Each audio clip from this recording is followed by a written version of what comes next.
In Japan, the first upgraded Type 12 missiles are being deployed on the southwest island of Kyushu. In the Philippines, India's BrahMos missile is moving with a battalion from the country's south to Ilocos Norte in northernmost Luzon. And on Taiwan, after production of the Chongfeng missile is complete, the country will have the world's highest concentration of anti-ship missiles on its coast, according to Taipei. So, is the first island chain becoming a missile arc?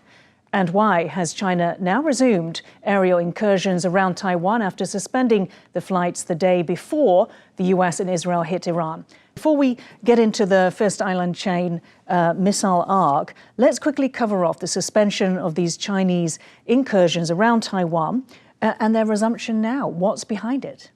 Some think tanks have published articles that explain it simply by this is a common activity that they do during the sessions, in this case, the two sessions that they had in the last 2 weeks.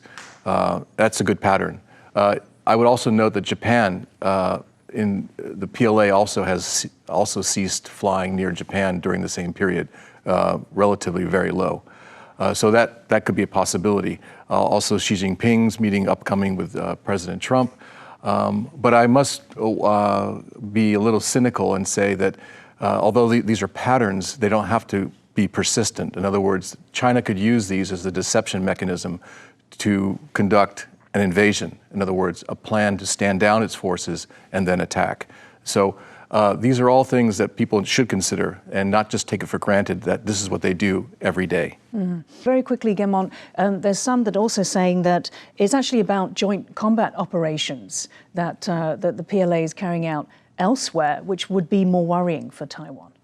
As over time, Xi Jinping has demanded that the PLA be able to conduct joint operations. As we have seen in the current war, even if you have allied forces that are with you, in the Kuwait example, the Kuwaiti F-18 shot down 3 F-15s accidentally.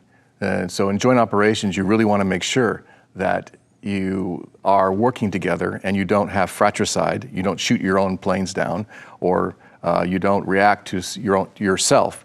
And so it's very important for any military, especially when you have air, land, sea, space, underwater activities. These are all things that are important to coordinate.